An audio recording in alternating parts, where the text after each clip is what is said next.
नमस्कार दोस्तों, दरभंगा रॉक्स में आपका स्वागत है। इंटरनेशनल स्टेडियम का सपना देश भर में साकार हो रहा है, लेकिन बिहार में नहीं हो रहा है।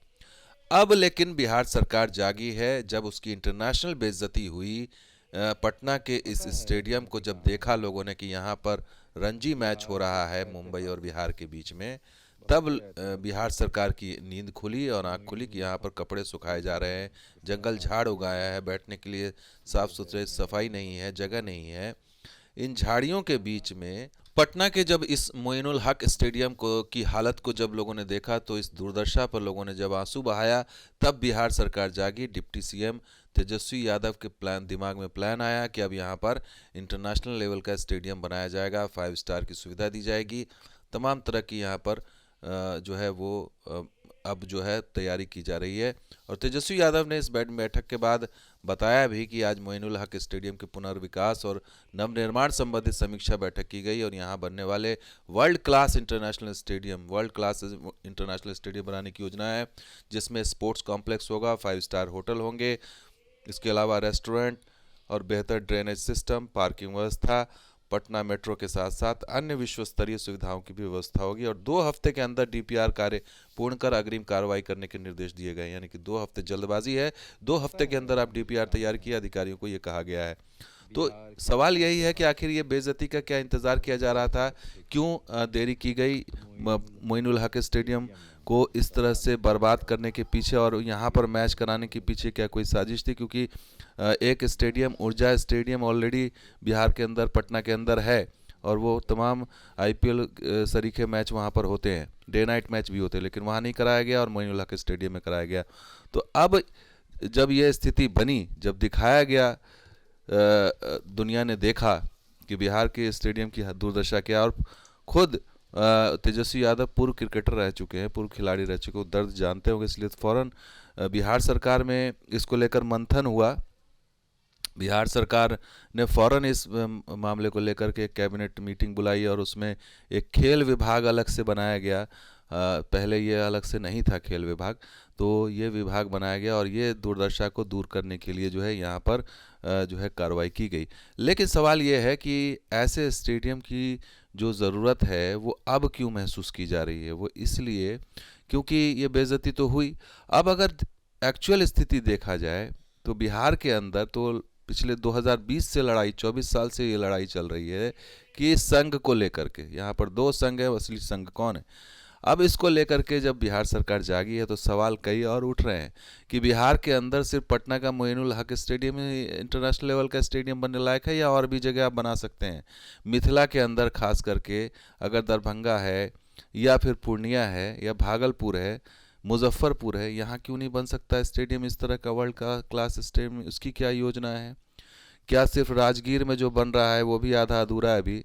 राजगीर के अलावा अब पटना में आप मोइनुल हक स्टेडियम की बात कर रहे हैं, तो बाकी शहरों का क्या? जहाँ दरभंगा में एयरपोर्ट कनेक्टिविटी भी है, वहाँ भी डेवलप किया जा सकता है, तो आखिर वहाँ क्यों नहीं?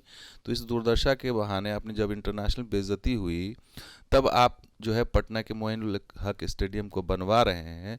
लेकिन अभी भी बड़ा सवाल यही है कि अभी तो आप सिर्फ पटना पर ही फोकस है, आपका ध्यान है, क्योंकि यहाँ पर आपकी जो है वो किरकिरी हो गई है। बाकी जगहों के लिए क्या प्लान है? बाकी जगहों के लिए भी तो प्लान लेकर के आना होगा, क्योंकि अगर हम बात करें पिछले एक साल पहले की अगर बात करें तो आपको हमने एक तस्वीर दिखाई थी, वो तस्वीर भी हम दिखाना चाहेंगे कि किस तरह से यहाँ पर जो है इन्होंने खेल की दुर्दशा की है। और वो देखिए, ये मधुबनी का ये स्टेडियम है, जो अतिक्रमणकारी एक नेता है वहाँ पर, सरसूख वाले फैयाज़ अहमद, उनके कब्ज़े में ही ज़मीन है। उसकी हालत तालाब से भी बदतर हो चुकी है। तालाब लगता है, अगर आप ड्रोन से देखेंगे, ये तालाब नहीं है मधुबनी का स्टेडियम। ये 22/5/2022 यानी कि 2 साल पहले की तस्वीर आप देखिए। क्या दुर्दशा, क्या हालत बना के रख दी बिहार के, या मिथिला के स्टेडियम की बात। पटना की तो स्टेडियम आपने देख ही ली, मिथिला की इसकी हालत आप देख लीजिए क्या हालत है। तो जब पटना की ऐसी दुर्दशा है तो बाकी जगहों की दुर्दशा का पर तो क्या हालत होगी? देखिए, गाड़ियाँ लगी हुई हैं यहाँ पर, जो पुलिस द्वारा जब्त की गई गाड़ियाँ यहाँ ला कर रखी जाती हैं। तो ये कबाड़ का एक स्थान बन गया था। ये 2 साल पहले यानी 2022 की तस्वीर आपको दिखा रहे हैं, जो अखबार में छपी थी खबर। और ये ड्रोन से ली गई तस्वीर, जिसमें आप बिल्कुल गोल जो स्टेडियम देख रहे हैं, वो इतना तालाब बना हुआ है कि इसमें लोग मखाना वगैरह उत्पादन कर रहे हैं। ये मधुबनी स्टेडियम जहाँ पर जानवर विचरते हैं, अभी मौजूदा स्थिति क्या है, इससे बदतर हो गई होगी या इससे बेहतर है पता नहीं, लेकिन ये स्थिति 2 साल पहले की थी। देखिए किस तरह से जर्जर अवस्था में आपने खेल विभाग जो है अब जाके आपने अलग बनाया है। सोचिए अब जा करके जब इतनी किरकिरी हो गई है, और हमारे डिप्टी सीएम खुद एक क्रिकेटर और पूर्व खिलाड़ी रह चुके हैं, और उनके राज में ये स्थिति अगर है तो इससे ज़्यादा दुर्भाग्य की बात क्या हो सकती है। और सबसे बड़ी चीज़, उम्मीद तो बहुत ज़्यादा है लोगों की, यही फैयाज़ अहमद है जिनके कब्ज़े में पूरी ज़मीन है स्टेडियम की, मधुबनी की। अब इससे छुड़ाएगा कौन, क्योंकि आरजेडी के नेता हैं ये फैयाज़ अहमद, और लालू यादव और तेजस्वी यादव के अच्छे संबंध हैं इनसे।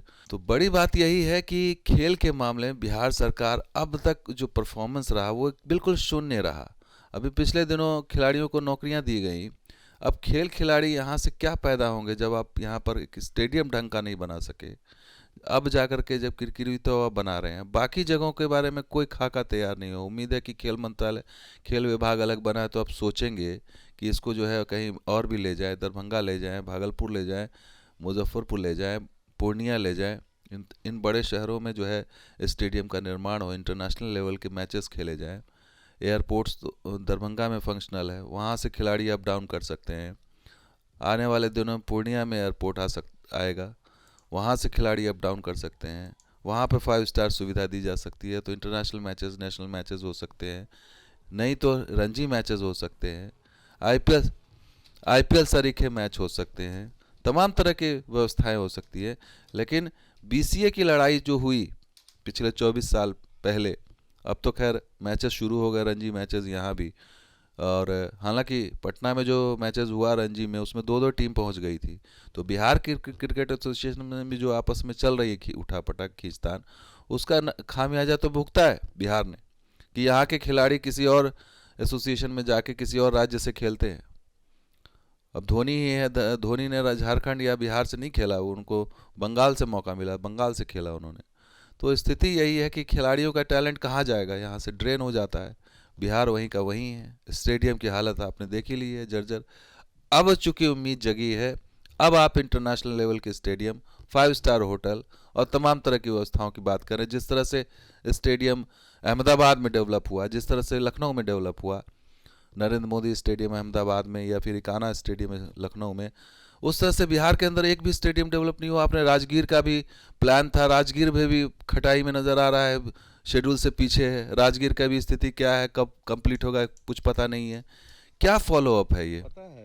और जब इस तरह की तस्वीर मोइनुल हक स्टेडियम में हुई, हालांकि वो ऊर्जा स्टेडियम में कराया जा सकता मैच, लेकिन आरोप ये लग रहा है कि जानबूझ के ऐसे स्टेडियम में कराया गया ताकि बिहार सरकार की किरकिरी हो। खैर जो भी है, किरकिरी हुई, लेकिन ये अच्छी बात है कि जागी है, देर से सरकार जागी है। तेजस्वी यादव की मीटिंग हो रही है और एक इंटरनेशनल लेवल का स्टेडियम बनाने की बात हो रही है, तो ये अच्छी बात है। लेकिन इसको आगे भी ले जाने की आवश्यकता है। इसको आप उत्तर बिहार की तरफ भी ले जा सकते हैं। सिर्फ राजगीर या पटना ही क्यों, उत्तर बिहार के लोगों में क्या गलती की है, वहाँ टैलेंट की क्या कमी है, मधुबनी हर एक ज़िले में आप एक अच्छा स्टेडियम क्यों नहीं बना सकते। तो ये सारी चीज़ें अब देखना होगा, और पटना से अब बाहर निकल करके आना होगा। पटना और राजगीर तो आपने कर दिया है, अब उससे बाहर निकल के आइए, क्योंकि एयरपोर्ट एक्सपेंशन, जहाँ तक खिलाड़ियों के आवागमन की बात, दरभंगा बेस्ट प्लेस है जहाँ से आप खिलाड़ी अप डाउन कर सकते हैं आराम से, कि एयरपोर्ट फंक्शनल हो गया है। उस दरभंगा को डेवलप कर सकते हैं हम, वहाँ पर एक इंटरनेशनल लेवल का स्टेडियम खड़ा कर सकते हैं। तो देखना होगा कि आगे इस पर क्या प्लान होता है। तो दोस्तों वीडियो कैसा लगा जरूर लाइक कीजिए, शेयर कीजिए, कमेंट सब्सक्राइब कीजिए। कुछ वीडियो के साथ हाजिर होंगे, देखते हैं दरभंगा रॉक्स। शुक्रिया, धन्यवाद। जय जय बिहार, जय मिथिला।